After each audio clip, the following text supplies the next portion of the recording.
2020년 1월 들어와서 우리 교회 전체 방향과 또 하나님을 어떻게 소망해야 되는지에 대한 이야기들을 2주간 같이 나누었습니다. 오늘은 이 마지막 때에 대한 이야기를 여러분들과 함께 나누고 싶습니다. 강대상에선 얘기를 할 수는 없지만 2020년에 그 예견되어지는 몇 가지 일들이 있는데 그것들을 보고 또 지금 여기저기 기상이변들을 보면서 그날과 그때는 알 수 없으나 점점 그날이 가까운 것 같다는 생각이 들고요. 또 2020년 시작하기 전에 우리 교회 7가지 목표 중에 하나인 왕이신 예수 그리스도를 오심을 준비하는 그런 교회라고 하는 정체성을 다시 한번 인각하기 위해서 이 말씀은 중요한 것 같다는 생각이 들었습니다.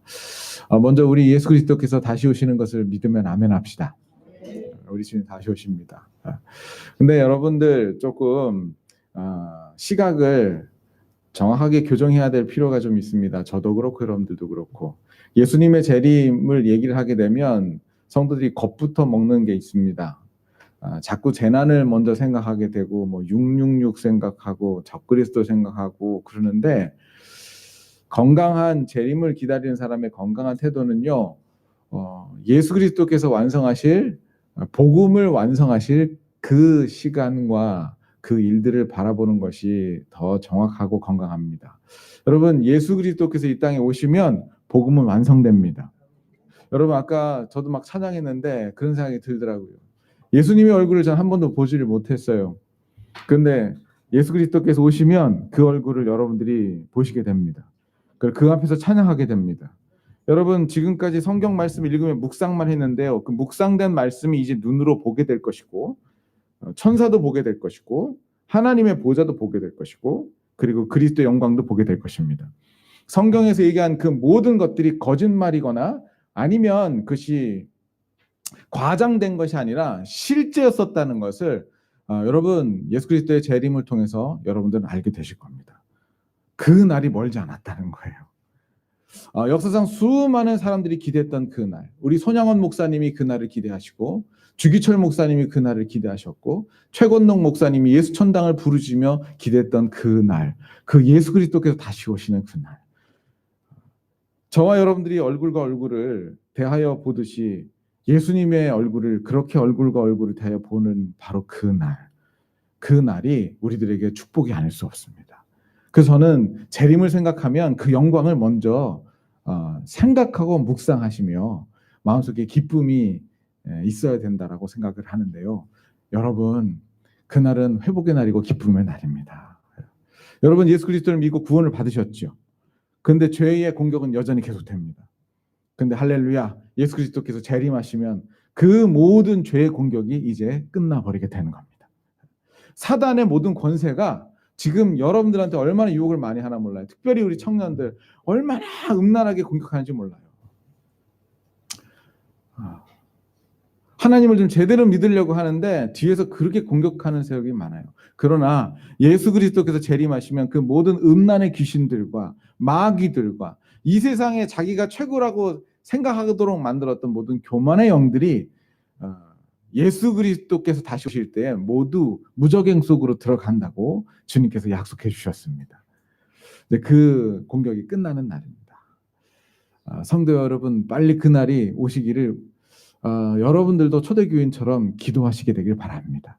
초대교인들은 그 압박과 핍박을 받으면서 마라나타 주 예수여 어서 오시옵소서, 그걸 코대하고 그날을 그리면서 꿈결에만 생각해도 좋은 그 날이라며 우리 초대교회 성도들은 카타콤에서 손자를 낳고 증손자를 낳아도 키가 150이 크질 못했대요. 그 지하 도시에서 사느라고 얼굴이 허해가지고 제대로 먹지도 못하고.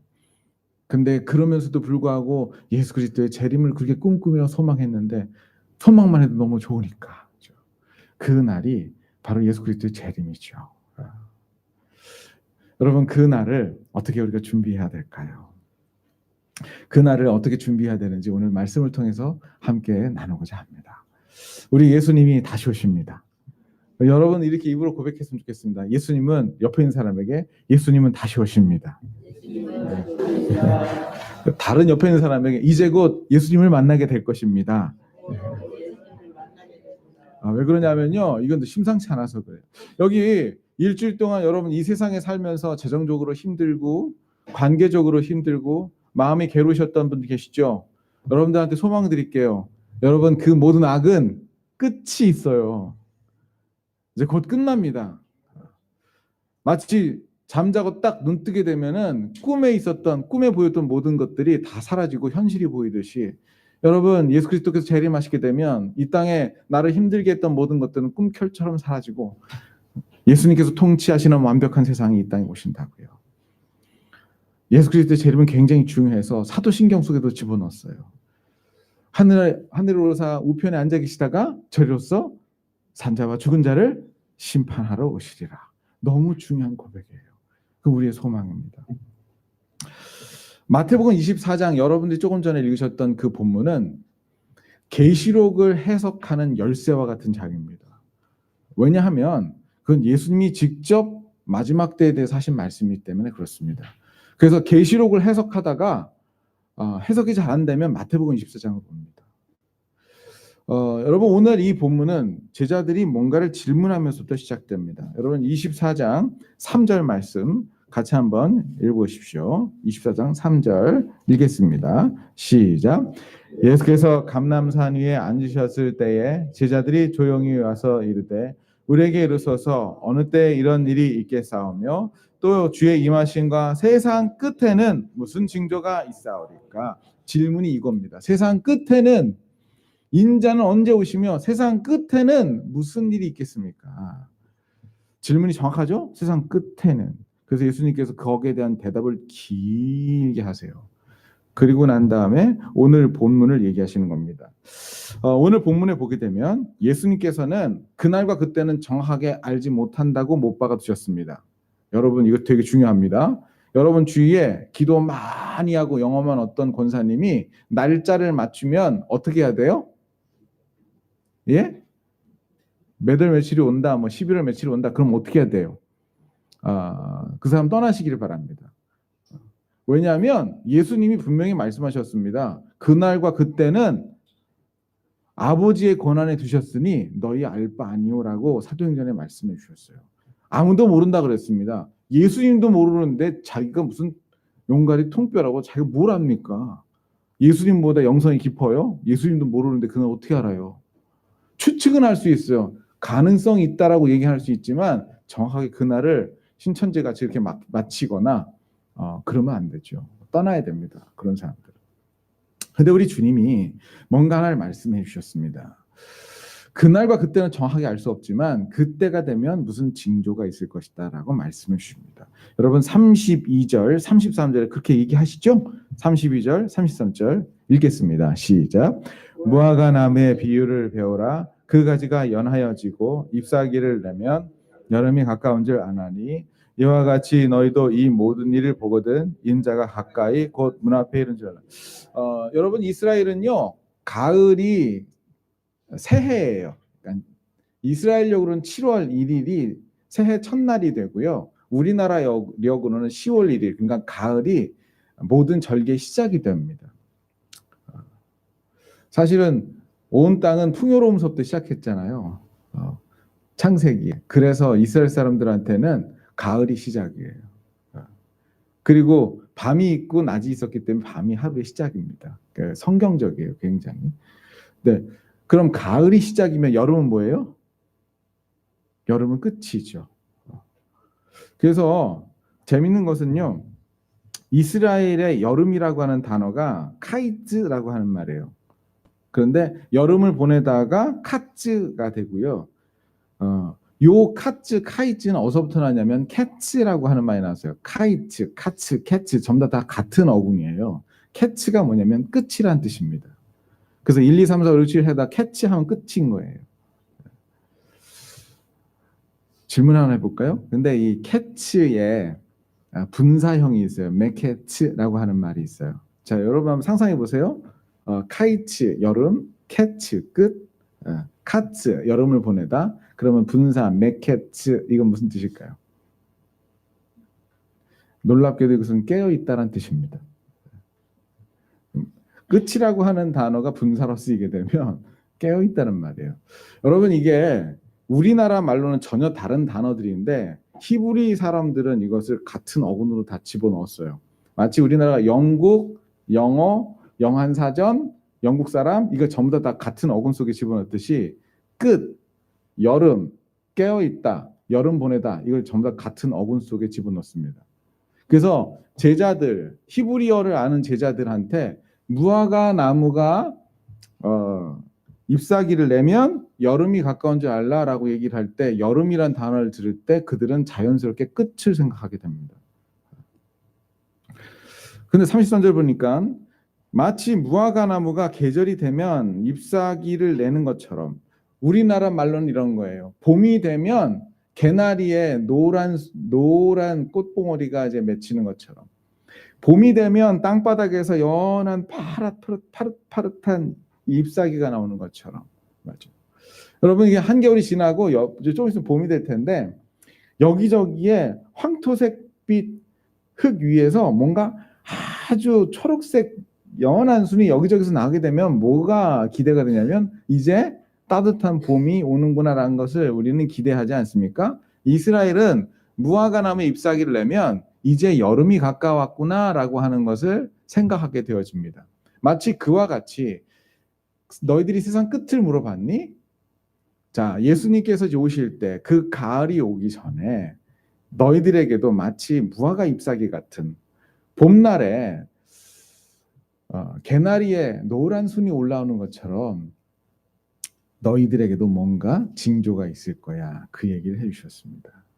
그래서 여러분들이 이 말씀을 통해서 여러분들이 꼭 알아야 될 두 가지를 이건 기본적으로 알아야 될 두 가지를 여러분들이 오늘 마음속에 담으시기 바랍니다.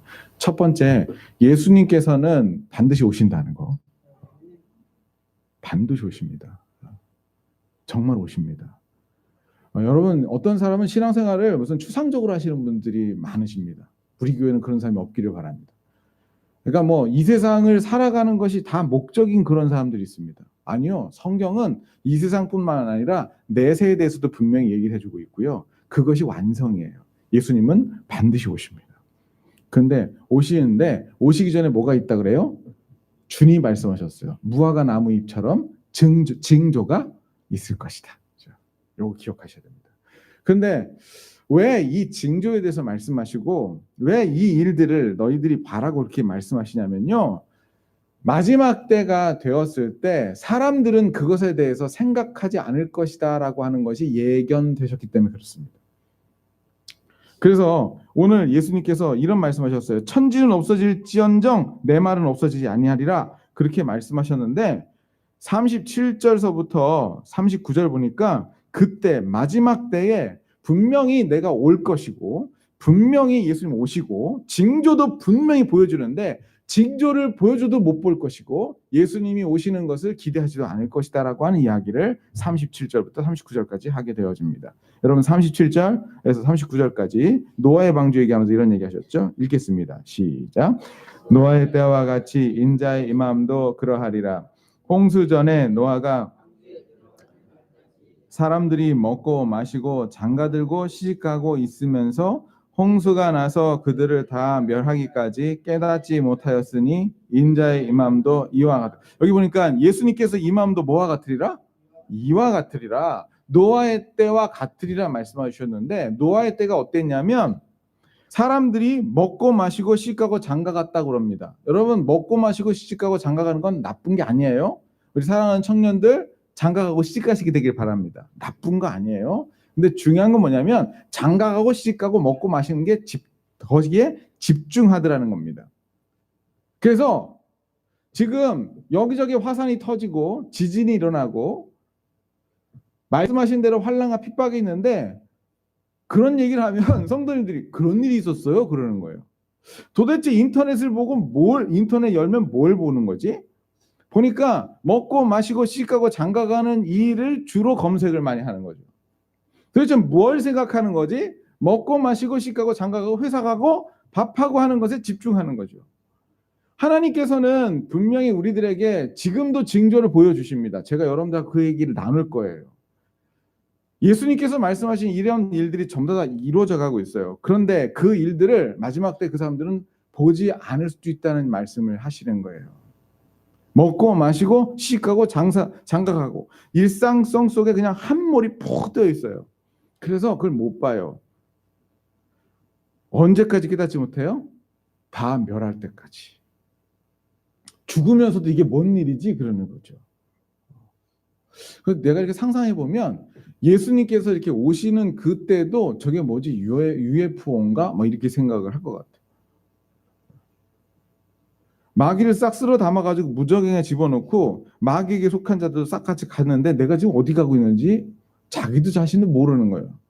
그동안 교회에서 그렇게 외쳤는데 성경이 그렇게 얘기를 했는데 지나가다 한번 잠결이라도 한번 들어봤을 텐데 마지막 때 마귀와 함께 그 불구덩이 속에 들어가는 데까지 모른다는 거예요. 이 말씀 그대로 해석하면 멸하기까지 깨닫지 못하였으니 인자의 임함도 이와 같으리라 그렇게 말씀하셨습니다.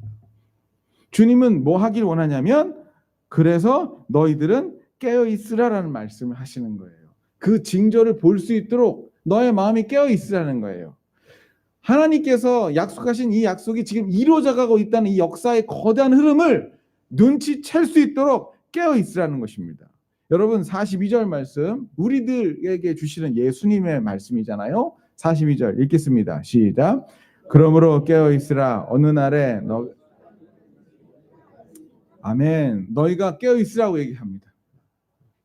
여러분 깨어 있지 못하면 어딘가에 어떤 건가에 깨어 있지 못하게 되면 그게 잘 안 보입니다. 여러분 그거 보셨나 모르겠는데 제가 교회를 개척하려고 마음을 먹으니까 뭐가 보이는 줄 아세요? 임대라는 글씨가 그렇게 잘 보이더라고요. 지나가다 어디다가 교회를 개척해야지. 딱 보니까 임대 2, 3층. 그 전화번호 써 있어요. 내가 거기다가 몇 번을 전화했나 몰라. 얼마예요? 여기 근처 여기 그 W 빌딩에 7층하고 8층 난 적이 있었어요. 얼마예요? 얼마게요? 1억에 2천입니다. 그러더라고요. 3천 만에 끊었습니다. 동작구에 가면은 그 데이케어 센터인가 거기 그 무슨 동명교회 앞에인가 13층, 14층, 7층, 6층 이게 난 적이 있어요. 그게 보이는 거예요. 내가 마음속에 우리 교회에 대한 마음이 있으니까 지나가면서 그런 프랜카드가 잘 보이더라고요. 여기 애기 엄마들 계시죠? 아이 분유를 뭐를 살까 생각을 하게 되면 슈퍼 가면 뭐가 제일 크게 보여요? 그동안 보이지 않았던 분유들이 쫙 보이는 거예요.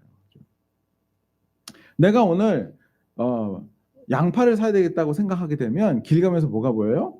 양파가 보여요. 세상에 저는요. 여러분 여기 근처에 현대시장 사거리에 계란 파는 아저씨가 있어요. 두 판에 5천 원이에요, 여러분. 한 판에 6천 원인데 두 판에 5천 원이에요.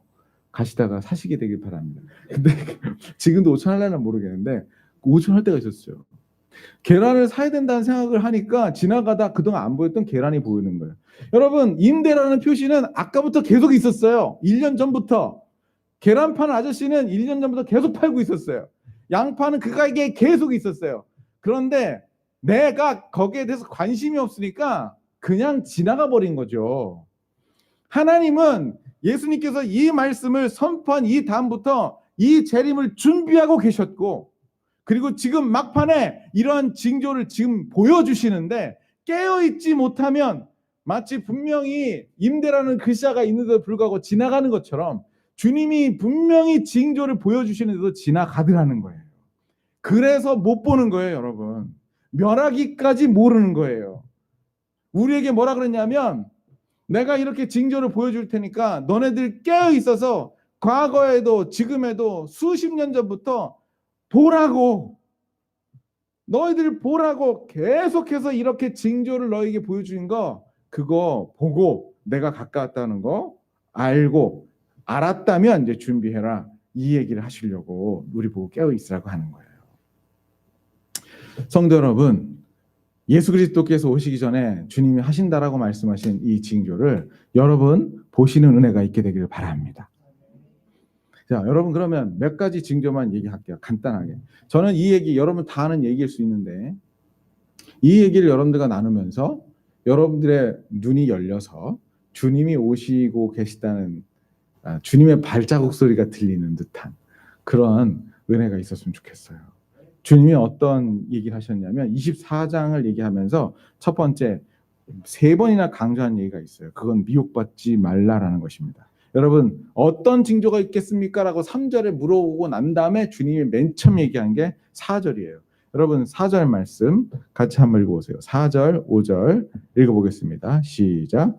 예수께서 대답하여 이르시되 너희가 사람의 미혹을 받지 않도록 주의하라. 많은 사람이 내 이름으로 와서 이르되 나는 그리스도라 하여 많은 사람 미혹하게 할 것이라고 얘기합니다. 여러분 또 나와요. 여러분 11절 말씀 읽어보세요. 11절 시작. 예, 거짓 선자가 나와서 많은 사람 미혹하게 할 거래요. 여러분 저를 한번 보세요. 여러분 이게 말이에요. 어떻게 보면 참 우스운 얘기예요. 지금 12명을 모여놓고 이 얘기를 하는 거예요. 이 복음이 땅끝까지 이를 것이다. 온 천한 만민에 니네들이 지금 듣고 있는 이 복음이 이룰 것이다. 여러분 제자들이 그 말을 듣고 무슨 생각을 했을까요? 믿는 사람도 있겠지만 약간 의심하는 도마 같은 유의 사람은 약간 의심했을 것 같다는 생각 들어요. 제가 예전에 한번 우리 그 성도들하고 무슨 얘기 나누냐면 우리 교회가 저는 예수님만 바라는 교회가 되었으면 좋겠습니다. 그렇게 하면서 혹시 우리 교회가 너무 유명해져서 사람들이 우리 교회 네임밸류 때문에 오는데 그거를 보고 우리가 아닙니다. 예수님께 집중해야 됩니다. 라고 계속 얘기를 하고 또 사람들이 혹시 목사를 보고 이렇게 오게 될 때 내가 아니라 예수님입니다. 계속 얘기를 해도 막을 수 없을 만큼 사람들이 오게 되면 그때는 바로 우리 교회가 분열할 때입니다. 그렇게 얘기를 했어요. 정말 좋은 얘기 아니에요? 그랬더니 한 분이 그런 얘기 했어요. 목사님 걱정하지 마세요. 아직까지는 그렇게 크지 않으니까 걱정하지 마세요. 그러더라고요. 근데 갑자기 안심이 되면서 한쪽으로 약간 기분이 나쁜 그런 생각이 들더라고요. 예수님께서 복음이 땅끝까지 이르러서 온 천한 만국에 이 천국 복음이 전해지게 되면 그때야 끝이리라 얘기를 했을 때 제자들 12명이서 뭐 이렇게 먹을 것도 없어가지고 보리떡 2마리 물고기 5개 뭐 이렇게 먹고 있었을 거 아니에요. 근데 이게 무슨 복음이 저기 이태리나 갈래나 이렇게 생각했는데 여러분 그때 당시 제자들이 알지 못했던 중국에까지 그 복음이 펼쳐지라고 누가 알았겠어요. 그 사람들이 몰랐었던 호주에까지 그 사람들이 몰랐었던 남아메리카와 북극에까지. 저 북극에 가면요. 북극에 그 에스키모족이 있는데 거기도 복음이 전해졌대요. 여러분 지금 복음이 정말 주님이 말씀하신 대로 기적처럼 온 세계에 다 이루어졌어요. 여러분 이 말씀이 이루어졌어요. 이 말씀이. 이 천국 복음이 모든 민족에게 증언되게 하여 온 세상에 전파되리니 그제야 끝이 오리라. 이게 다 됐어요. 여러분 거짓 선지자와 거짓 그리스도가 나타나는 것은 뭘 전제로 해야 되냐면 여기저기에 거짓 선지자와 거짓 그리스도가 드러나려면 뭐가 나타나야 돼요? 복음이 여기저기 다 퍼져야 돼요. 그래야 거짓 그리스도인이 나오죠. 진짜 그리스도를 따른 사람이 많으니까 거짓 그리스도를 추종하는 사람들도 나오는 거 아니겠어요? 근데 주님이 그것까지 말씀하시는 거예요. 여러분 근데 정말 이게 사실이 되었어요. 필리핀에 가면 자기가 예수라는 사람이 있어요. 우리나라에도 있어요. 안상홍이라고. 자기가 재림 예수라고 그랬어요. 근데 죽었어요. 재림 예수가. 근데 그 부인 보고 하나님의 부인이라 그래가지고 지금 그 하나님의 부인 섬겨요. 그게 하나님의 교회잖아요. 안상홍이는 재림 예수라고 자기가 얘기했던 그 적그리스도 같은 사람이에요. 지금 중국에 동방번개교라는 거 들어보셨어요? 동방번개교가 뭐냐면 그 동방번개교가 믿는 사람이 재림 예수인데 재림 예수가 여자예요.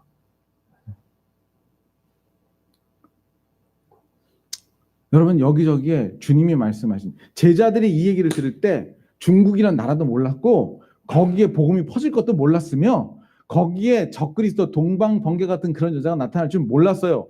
그런데 우리 주님을 알고 계셨어요. 천국 복음이 온 세상에 전파될 것을, 그리고 적그리스도가 나서 사람들을 미혹해서 끌고 갈 것을 알고 계셨어요. 그래서 우리 주님 말씀하셨어요. 사람의 미혹을 받지 않도록 주의하라고요. 근데 그 미혹이 지금 있다고요. 여러분, 예수님께서 2000년 전에 하셨던 그 예언이 하나하나 이루어지고 있습니다. 여러분, 이 세상에 지진과 기근이 나타나게 될 것이다라고 하는 그런 이야기가 있잖아요. 여러분, 7절, 6절, 7절, 8절 한번 읽어보세요. 6절, 7절, 8절 읽어보십시오. 시작.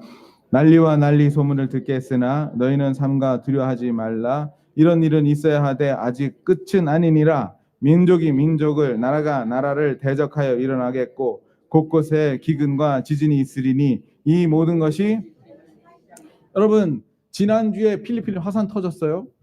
화산 터지기 일주일 전에 멕시코에서 화산 터졌어요.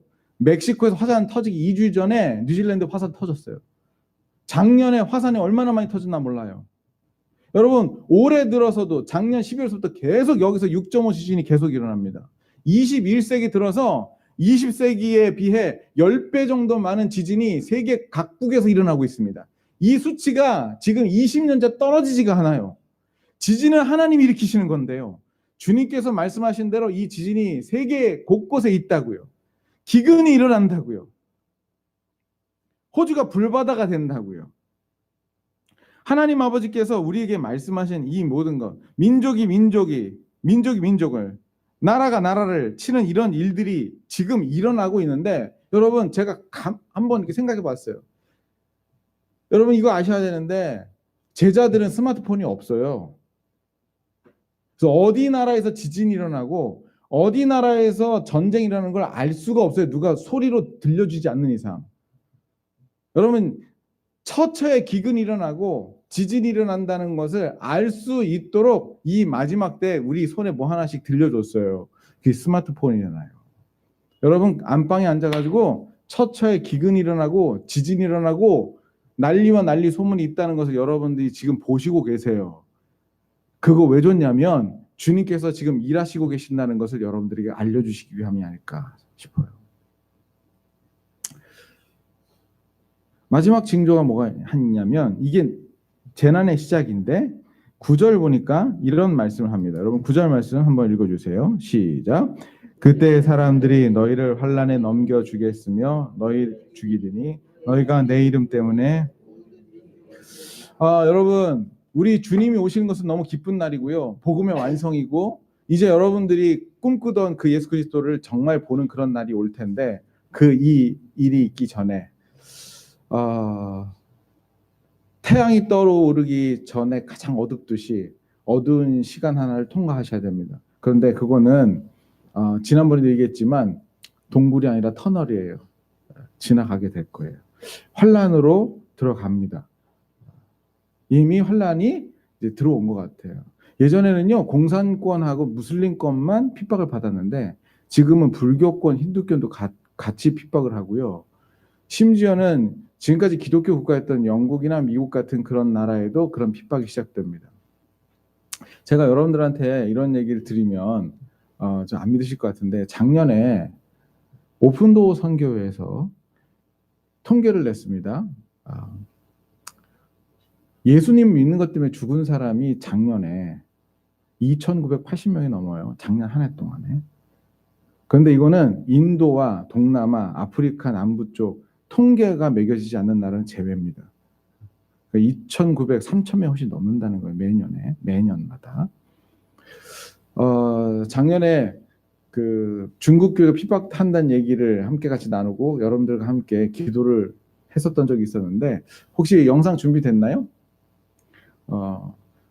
그거 2개 연달아서 한번 보여주세요. 잠깐 불을 좀 꺼주시고요.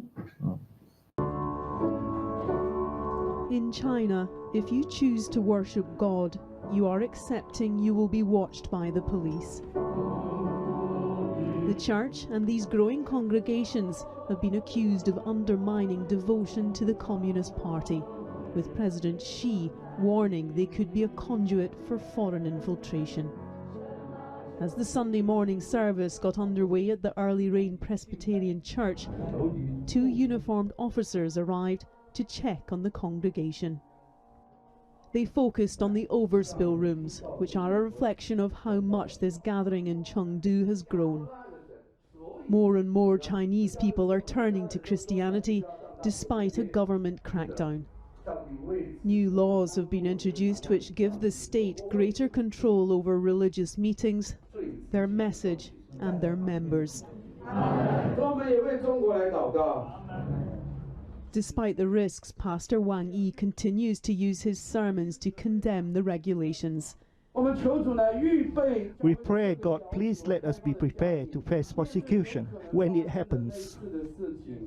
In the past year, a number of church leaders have been arrested, and Pastor Wang fears he could be next. I need to prepare my brothers and sisters for possible persecution. They might be arrested soon. This church might be closed. Someone might lose their job because of their belief. Some who work for the government might be investigated for their participation in the church. In January, officials in Shaanxi province ordered the Golden Lampstand Church to be demolished. A building permit violation was used as justification for blowing it up. Hundreds of churches have been destroyed or closed, and thousands of others have had their crosses forcefully removed. There is intentionally nothing marking out the entrance to the Early Rain Presbyterian Church. Its congregation meets on the 23rd floor of this high-rise in central Chengdu. Freedom of religion may be guaranteed in China's constitution, but it's one of thousands of house churches forced to hide from sight by a communist party that views Christianity as a threat. But still, every week more Christians are being baptized. We spoke to some of the newest members of the congregation, including Yang Yang, whose family object to the church. Chinese families are influenced mostly by traditional culture and object to Christian belief, so it's very difficult for me at home. They described finding a trust in God that they no longer have in the government. I do believe no matter how much they prosecute Christianity and churches in China, we will grow bigger. Of course we are afraid, but since we chose the church, we are willing to go ahead no matter how difficult it is. But as he closed the National People's Congress today, the president declared only socialism can lead to China's national rejuvenation. Having cemented his power, Xi Jinping appears determined to ensure his people pledge an allegiance only to the Communist Party. Debbie Edward, News at 10, Chengdu.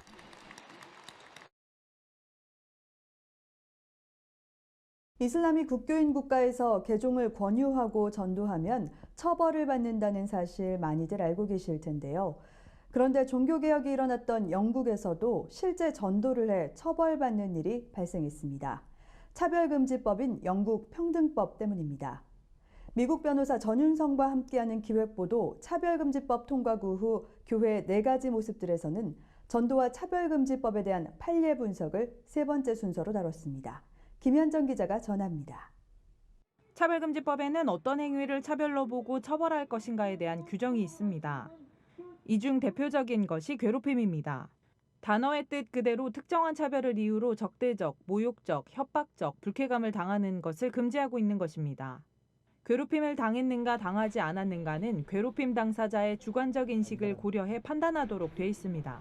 따라서 직장에서 십자가 목걸이를 착용하거나 책상 위에 성경 문구를 눈에 띄는 곳에 붙여놓는 행동이 비크리스천에게 불쾌감을 주었다면 괴롭힘에 해당될 수 있습니다. 영국 평등법에서는 괴롭힘을 판단할 때 괴롭히려는 고의가 없어도 상대방이 괴롭힘을 당했다고 인식을 하기만 하면 괴롭힘이 됩니다. 문제는 평등법에 따르면 전도가 종교를 이유로 한 괴롭힘 행동에 해당한다. 지난 2016년 이와 관련한 판례가 있었습니다.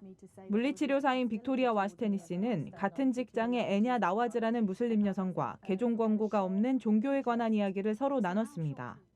애냐가 빅토리아를 찾아와 울면서 죽음이 두렵다고 했고, 이에 빅토리아는 기도해줘도 되는지 물은 후 동의를 받고 평화를 달라고 기도해 주었습니다. 하지만 이후 빅토리아는 애냐에게 괴롭힘을 가했다는 이유로 회사로부터 경고와 감봉의 징계를 받았습니다. 빅토리아는 회사를 상대로 소송을 제기했으나 법원은 빅토리아가 애냐를 괴롭힌 것이 맞고 회사의 징계는 정당하다고 결정했습니다. 합법적이었던 종교 선전 행위가 차별금지법 제정으로 인해서 종교적 괴롭힘을 이유로 한 불법 행위가 된 사례입니다. 차별금지법은 종교를 가진 사람이 괴롭힘으로 징계 또는 처벌을 받을 위험을 감수하지 않고는 직장과 사회에서 타인과의 종교적인 대화를 할 수 없도록 만든다는 점에서 데살로니가전서 4장 말씀을 인용해 성적 타락에 대해 경고하며 영국에서 노방전도를 한 토니 미아노 목사도 체포된 사례가 있습니다. 경찰은 토니 미아노 목사가 동성애 혐오 표현을 했다는 이유로 체포해 유치장에 수감했습니다. 동성애 증오 표현을 했다는 이유로 미아노 목사를 체포했으면서도 당시 미아노 목사에게 모욕적인 욕설을 내뱉은 행인들에 대해서는 아무런 처벌을 하지 않은 차별금지법이 우리나라에서 시행될 경우에 전도, 노방전도, 그리고 길거리에서의 설교 방식의 전도들은 모두 괴롭힘의 불법 행위로 차별금지법으로 인해 관계전도도 노방전도도 모두 어려움을 겪고 있습니다. CGN 투데이 김현정입니다. 사실 저거보다 더 심한 내용들도 있는데 시간 관계상 보여드릴 수는 없고요. 제가 이런 것들을 보여드리는 이유가 있어요. 여러분이 인터넷 통해서 또 주위에 있는 사람들과 대화를 통해서 어떤 얘기를 주로 많이 하는지, 무슨 생각을 주로 많이 하는지 잘 모르겠어요. 그게 혹시 먹고 마시고 시집가고 장가가는 유의 이야기들일까요?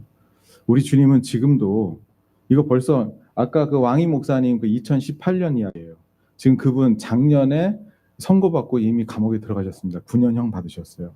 아까 양복 입고 설교하셨던 그 목사님이 중국에서 최악으로 왜 남자가 남자 강간하는 데 있잖아요. 그런데 보냈어요. 지금 저 교회는 없어졌습니다. 다 저기 안에 있는 그 사람들 다 없어졌고요. 저 2018년인데 2019년에 저기 허난성시에 저희가 순간적으로 공안 들여가지고 3,000명을 데려간 지금 다 어디로 가는지 몰라요. 지금까지도 계속되고 있고요. 그리고 영국하고 미국은 차별금지법 때문에 저거보다 더 심한 일들이 더 많은데 그냥 저것만 이렇게 여러분들한테 보여드립니다. 여러분 유튜브에 들어가게 되면 지금 주님의 말씀대로 우리가 환란을 지금 통과하고 있다는, 그리고 이제 곧 우리나라도 들어올 수도 있다는 그런 염려가 되어지게 되는데 이게 이제 들어오고 있어요. 근데 제 두려움은 뭐냐면 아직 시작도 되기 전에 또는 중국 사람들처럼 저런 일들이 되기 전에 조금만 불편해도 교회 안 나오고 조금만 다른 일이 있어도 하나님의 일들을 우선순위에 두지 않는 그리스도인들이 과연 저 시간들을 통과하고 그 영광스러운 재림을 맞을 수 있을까? 저는 이게 참 두려운 거예요. 복음 전함 교회는 예수 그리스도께서 왕이신 예수 그리스도께서 이 땅에 오시는 것을 준비하는 교회를 7가지 중에 하나로 선택하고 준비하고 있는 교회입니다. 성도 여러분, 2020년 이제 시작하게 되어지는데 우리 앞에 분명히 예수님께서 약속하신 그 영광스러운 날이 올 줄로 우리는 믿습니다. 우리 주님 오셔서 우리 주님 얼굴 직접 보게 될 것이고 이 땅에 죄와 사망이 없는 그날이 오게 될 겁니다. 그런데 그 아침이 오기 전에 이 새벽을 잘 넘어가셔야 되는데 그 환란의 시간을 넘어가실 수 있도록 여러분들에게 부탁드리는 것이 하나 있습니다. 우리 주님 말씀하신 것처럼 깨어 있으라는 말씀입니다. 성도 여러분, 여러분들의 영혼이 늘 하나님께서 말씀하신 그 말씀에 빛을 볼 수 있도록 깨어있는 여러분 되시기를 축복합니다. 여러분, 안테나가 주님께서 지금도 보여주신 그 수많은 징조들이 여기저기 보이고 인터넷만 뒤지게 되면 나오는 그런 모든 징조들과 그런 사실들을 보면서 주님 오시는구나 하는 것들을 기다릴 수 있는 영성을 가지시게 되기를 바랍니다. 제가 어제 그 청년들이랑 막 저녁에 회의를 하고 있는데 전화가 왔어요. 그 신 목사님한테 전화를 했는데 처음에 뭔 소리인지 못 알아듣겠는 거예요. 여보세요? 그랬어요. 그랬더니 저쪽에도 크게 얘기하시더라고요. 그래서 피해가지고 이렇게 들으니까 뭔 소리인지 알겠어요. 주위에 옆에 있는 친구들 소리, 음악 소리, 떠드는 소리, 일하는 소리 때문에 내가 듣고자 하는 소리가 안 들려서 내가 어떻게 했는지 아세요? 그거를 들으려고 잠깐 이 자리를 약간 피해가지고 이렇게 귀 기울이니까 그 소리가 들리더라고요. 이건 영적인 것과도 똑같아요. 여러분들의 영혼에 하나님도 말씀하세요. 오늘 이 본문의 말씀을 통해서 예수님이 다시 오신다는 말씀하세요. 근데 뭐도 들리냐면 이 세상에서 살아갈 때 필요한 것들을 씻고 장가가고 먹고 마시는 것도 함께 들어와요. 그리고 다른 소리도 들어와요. 이러한 비디오와 영상을 보고 난 다음에 또 다른 생각들을 가진 사람들이 여러분들의 마음속에 뭔가를 생각할 거예요. 중요한 것은 그런 모든 소리 가운데 하나님의 음성에 귀 기울이려고 전화기를 들고 잠깐 그 자리를 피하는 것처럼 하나님의 정확한 음성을 듣기 위해서 어떤 자리를 잠깐 피하거나 하나님만 선명하게 말씀하실 수 있는 시간과 공간들을 확보하고 있는가, 내가 그거 묻고 싶은 거예요. 여기 깨어있으라고 말씀하셨는데 다른 성경은 기도하며 깨어있으라 그렇게 말씀해 주시고 계십니다. 성도 여러분, 우리 주님 다시 오실 거예요. 근데 그 시간들을 통과합니다. 나는 노아의 때와 같이 멸망할 때까지 이게 뭔지도 모르게 지나가는 그런 사람이 되는 것이 아니고 준비하시고 그거를 보실 줄 아시고 귀 기울이시고 깨어있어 하나님께서 하신 일들을 보며 이 새벽을 지나가는 우리 복음전환교회 성도들 되기를 주님의 이름으로 축복합니다. 우리 다 같이 일어나셔서 우리 찬양 하나 하고 헌금하도록 하겠습니다. 주님 다시 오실 때까지.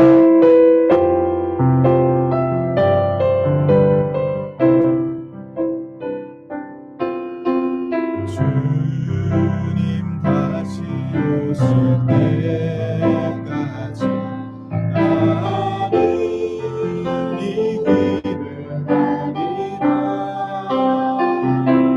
좁은 길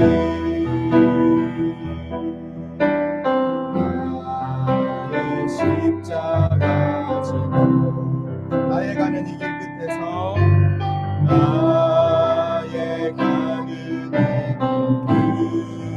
끝에서 나는 주님을 보리라. 영광 있는 주님, 영광 있는 주님,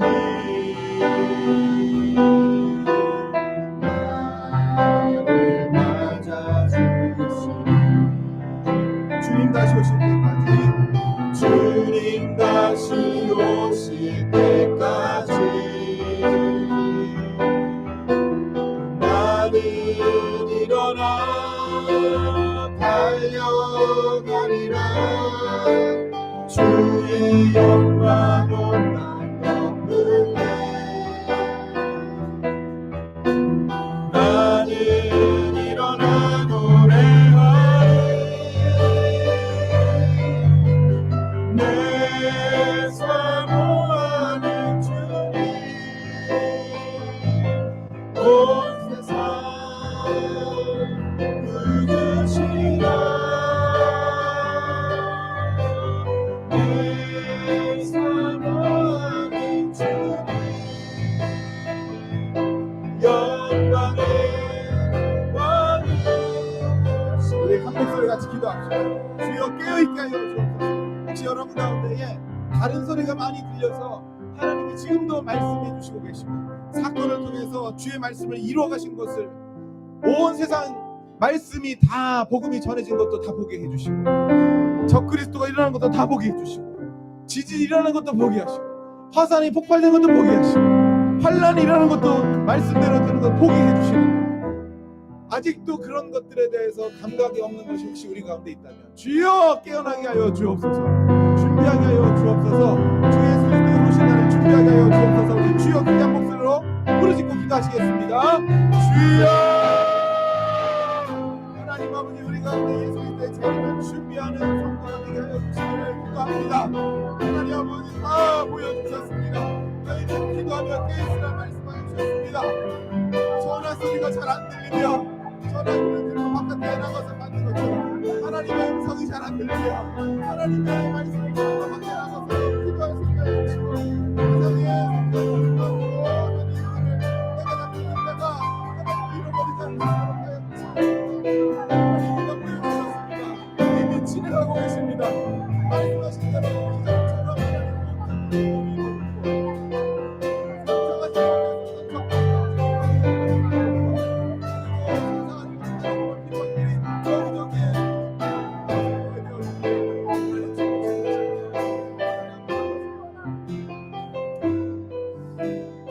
하나님 아버지 2000년 전에 상상하지 못했던 복음이 땅끝까지 이르는 것도 우리는 지금 보고 있습니다.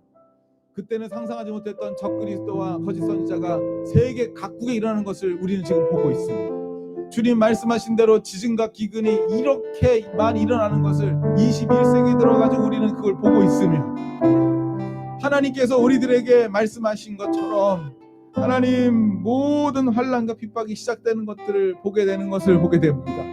하나님 아버지, 노아의 때와 같이 하나님 그런 일들이 있는데 사랑하는 복음전환교회 성도들 깨어서 하나님 하신 일을 보게 하여 주옵소서. 두려움 속에 있는 것이 아니라 이 일들이 지나가게 되면 하나님 완성의 날이 있다는 것을 소망하게 하여 주옵소서. 기뻐하게 하여 주시고 견디게 하여 주시고 그날 영광을 얻게 하여 주옵소서. 이기는 자에게는 내가 천국에 문을 주겠다고 말씀해 주셨는데 하나님 아버지 그곳에 들어가는 축복 있게 하여 주시고, 오늘 하나님 아버지 앞에 헌금한 사랑하는 성도들 이름을 기억하여 주셔서 하나님 영광 받아주시고 주님의 나라를 위해 사용하여 주옵소서. 지금은 우리 주 예수 그리스도의 은혜와 하나님 아버지 사랑과 성령의 교통하심이 사랑하는 복음전환교회 모든 성도들 가운데 지금으로부터 영원토록 함께 있을지어다. 아멘.